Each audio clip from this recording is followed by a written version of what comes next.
When the anti-war protesters gathered outside the federal building chanting baby killers and war criminals, they didn't notice the quiet janitor mopping the lobby floor. 68-year-old Frank Torres had been cleaning that building for 3 years, invisible to most people who passed through. But when the crowd's chants turned personal, attacking the character of every soldier who had ever served, Frank set down his mop and did something that would silence 200 angry protesters in less than 60 seconds. But to understand why Frank's quiet response would have such a profound impact on everyone who witnessed it, we need to understand who Frank Torres really was, and why he had chosen to spend his retirement years cleaning floors instead of enjoying the recognition he had earned through 5 decades of service to his country.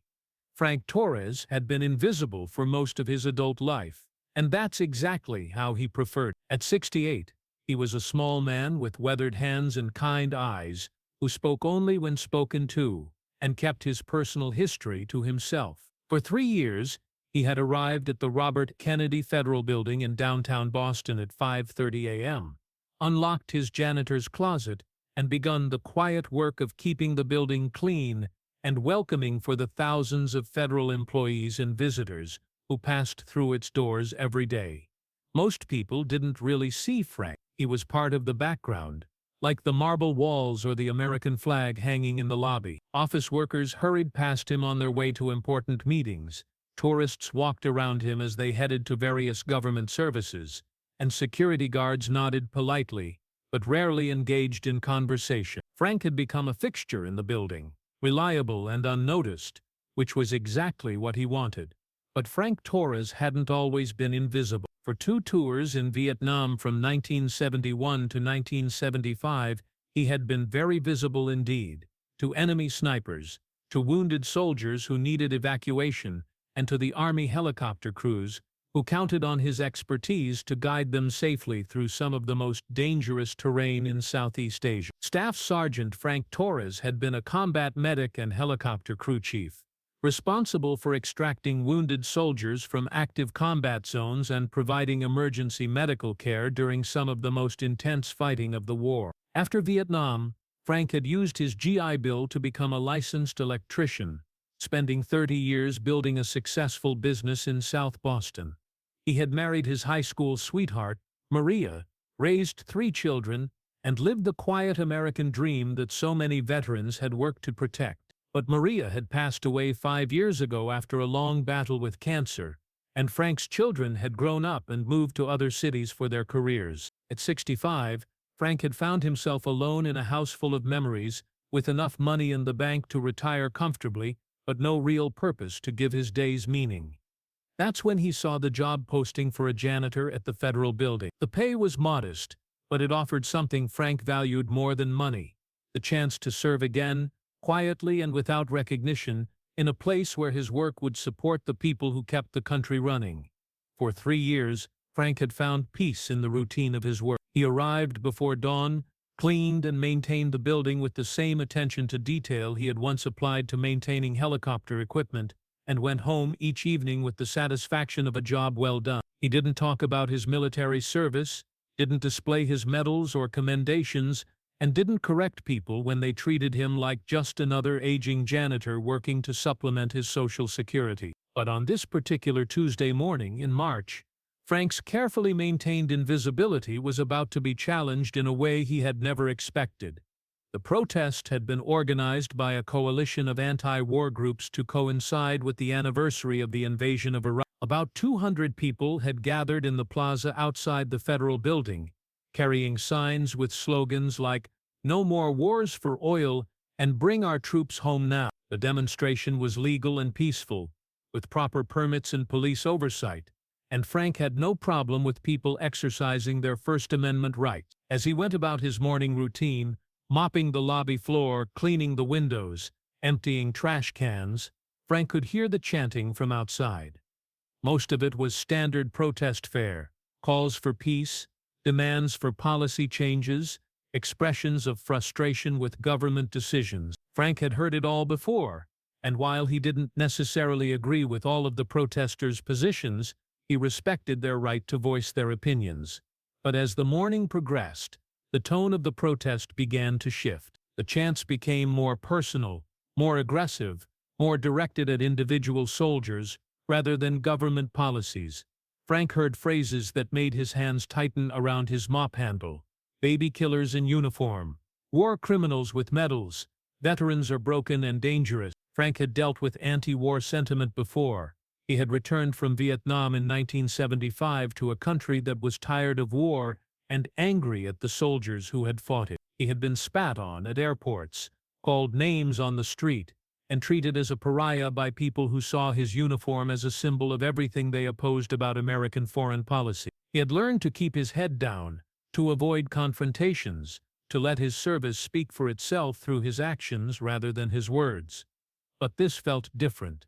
This wasn't just opposition to war, this was personal hatred directed at every person who had ever worn a uniform. And as Frank listened to the escalating rhetoric from outside, he began to hear specific names being mentioned, specific units being condemned, specific veterans being attacked not for their politics, but for their service itself. That's when Frank heard something that made him stop mopping and stand perfectly still.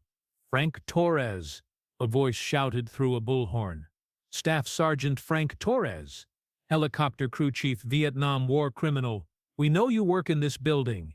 Come out and face the truth about what you did." Frank felt the blood drain from his face. Someone had done research. Someone had found his employment records. Someone had decided to make him a target for their anger. Around the lobby, federal employees and visitors had stopped what they were doing, looking around to see if anyone would respond to the name being called. Frank looked down at his janitor's uniform, at the bucket of soapy water beside him, at the mop in his hand. For a moment he considered walking away, going to the employee break room, waiting for the protest to end and the crowd to disperse. He had spent 3 years being invisible, and he could continue being invisible for a few more hours. But then the voice outside continued. "Frank Torres killed innocent civilians from his helicopter. Frank Torres is a war criminal who belongs in prison. Frank Torres represents everything evil about American imperialism." The accusations hit Frank like physical blows. In 30 years of nightmares about Vietnam, he had never been accused of killing civilians. His job had been to save lives, American lives, South Vietnamese lives, and yes, even North Vietnamese lives when the situation allowed. He had flown into active combat zones to extract wounded soldiers, had provided emergency medical care under fire, had risked his own life hundreds of times to bring other people home safely. Frank looked around the lobby and saw that everyone was staring at him now. Some faces showed curiosity, others showed concern, and a few showed the kind of suspicion that meant they were wondering if the accusations from outside might be true. For the first time in 3 years, Frank Torres was no longer invisible. But what Frank was about to do next would shock everyone who witnessed it. This quiet janitor was about to walk into a crowd of 200 angry protesters and do something that would change how everyone thinks about confronting hatred with dignity. The next 60 seconds would prove that sometimes the most powerful weapon against ignorance isn't anger. It's the simple truth, spoken by someone who has earned the right to be heard. He set down his mop, walked slowly to his janitor's cart, and opened the bottom compartment where he kept his personal items. From inside, he pulled out a small wooden box that he had carried with him everywhere for the past 5 years. Ever since Maria had insisted that he should never be ashamed of what he had done in service to his country. Frank opened the box and looked at its contents. His Purple Heart, his Bronze Star, his Air Medal with V device for valor, and his Army Commendation Medal for life-saving actions under enemy fire. Beside the medals was a folded letter of commendation from his commanding officer, praising his extraordinary heroism and dedication to saving lives in combat conditions. Frank had never shown these medals to anyone at work. He had never mentioned his military service, never talked about his experiences in Vietnam, never asked for recognition or special treatment. But as he listened to the crowd outside calling him a war criminal, he realized that sometimes silence wasn't the same as humility, and that allowing lies to go unchallenged wasn't the same as keeping the peace. Frank closed the box, put it in his pocket, and walked toward the front entrance of the building. As he moved through the lobby, federal employees and visitors followed him with their eyes. sensing that something significant was about to happen. The security guards at the front desk looked concerned as Frank approached. "Mr. Torres," one of them said, "you don't have to go out there. We can call additional security if you're feeling threatened." Frank smiled gently. "I'm not threatened, Officer Martinez. I just think it's time for me to have a conversation with these folks." Frank pushed through the front doors and stepped out onto the plaza where 200 protesters were gathered. The crowd was larger than it had appeared from inside, with people of all ages holding signs and banners, many of them genuinely passionate about their cause. Frank didn't see enemies. He saw Americans exercising their constitutional rights, even if they were doing it in a way that hurt him personally. The protester with the bullhorn saw Frank emerge from the building and immediately pointed at him. "There he is, Frank Torres, war criminal. Face the truth about what you did in Vietnam." The crowd turned toward Frank, and for a moment, the plaza fell silent. Here was a small, elderly man in a janitor's uniform, walking calmly toward a hostile crowd that had been calling for his head. Some protesters looked uncertain, as if they hadn't expected their target to actually appear.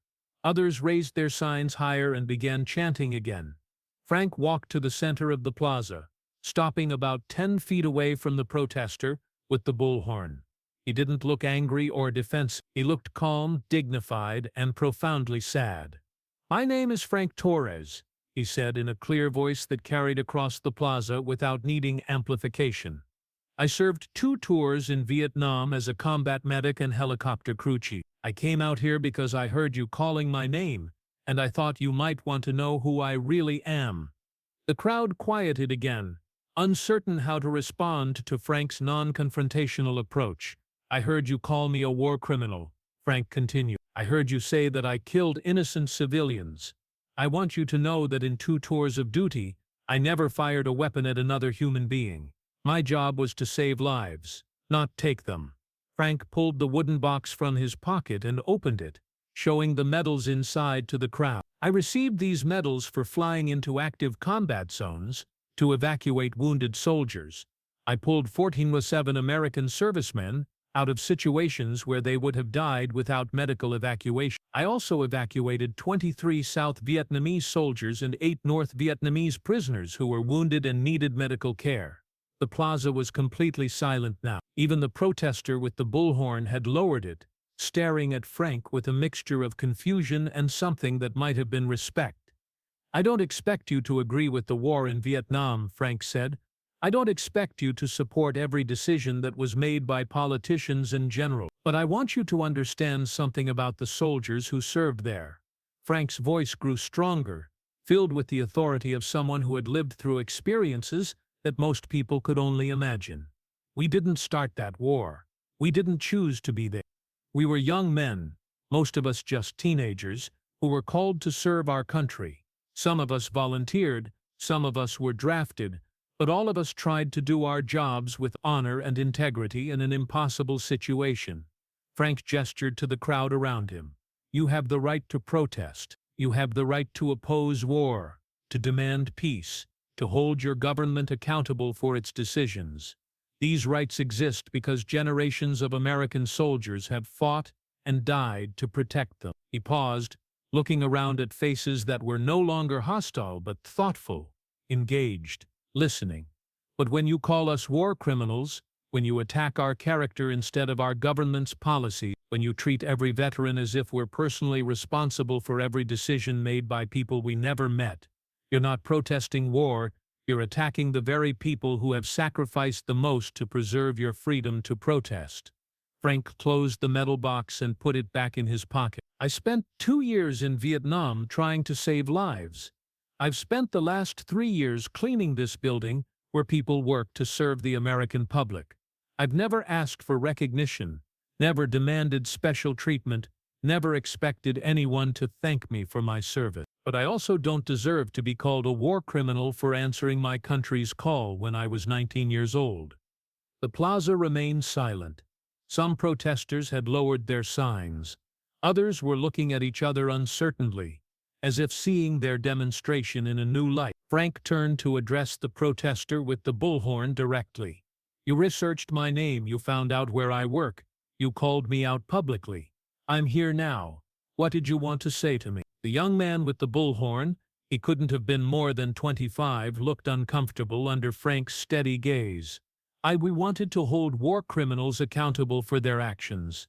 What actions? Frank asked quietly. Tell me specifically what you think I did wrong. The protester looked around at his fellow demonstrators, but no one offered him support.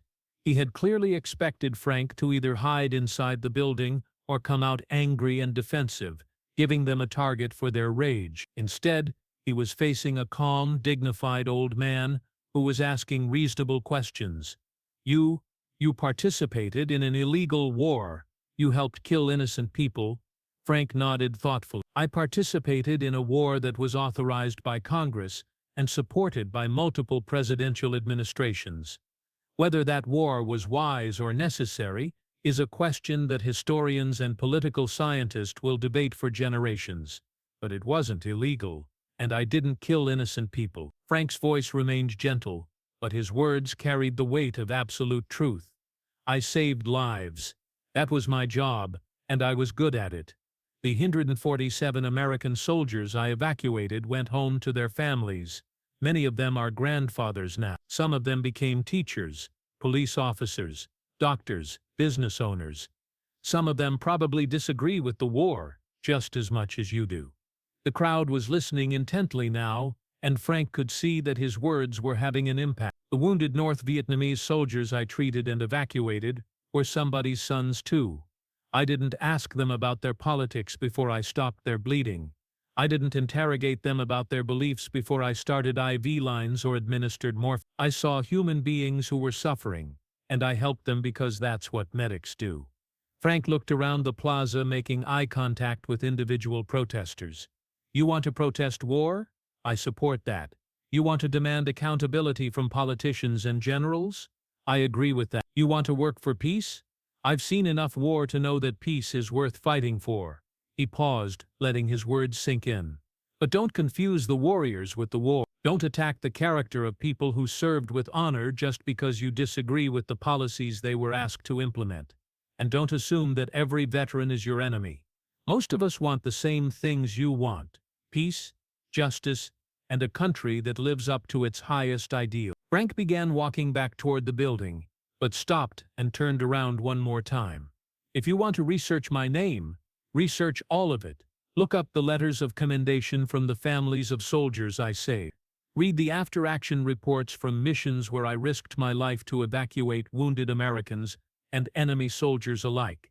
Talk to the helicopter pilots I flew with, who trusted me to help them navigate through enemy fire to reach people who needed help. His voice grew soft, but it carried clearly across the silent plaza. And when you're done with your research, remember that the janitor cleaning your office building, the bus driver taking you to work, the nurse treating you in the emergency room, or the teacher educating your children might be a veteran who has served with honor and sacrifice. They might be someone who has earned the right to be treated with respect, even if you disagree with the wars they fought. Frank Torres walked back into the federal building, leaving behind 200 protesters who were no longer sure what they were protesting. Some began to disperse immediately, uncomfortable with the direction the demonstration had taken. Others gathered in small groups to discuss what they had just witnessed. The young man with the bullhorn stood alone in the center of the plaza, holding a device he no longer knew how to use. Nothing in his activist training had prepared him for a confrontation with quiet dignity, for meeting anger with gentleness, for facing accusations with simple truth. Inside the building, Frank returned to his janitor's cart and picked up his mop. Federal employees who had witnessed his exchange with the protesters approached him throughout the day, offering words of support and gratitude. Some shared their own military stories. Others simply shook his hand. "Miss Torres," said Congresswoman Janet Williams, whose office was on the 3rd floor, "I had no idea about your military service. What you did out there today, that was remarkable."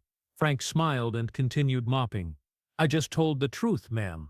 Sometimes that's all you can do." The story of Frank's response to the protesters spread quickly through social media and local news. Videos of his calm, dignified speech went viral, shared by people across the political spectrum who were moved by his example of grace under pressure. But Frank didn't seek out the attention or give interviews to reporters. He continued showing up at 5:30 a.m., continued cleaning the building with the same quiet professionalism he had always shown. The only difference was that he was no longer invisible. People knew who he was now, and they treated him with the respect he had always deserved, but never demanded. A week after the protest, Frank found an envelope on his janitor's cart. Inside was a handwritten letter from the young man who had led the demonstration.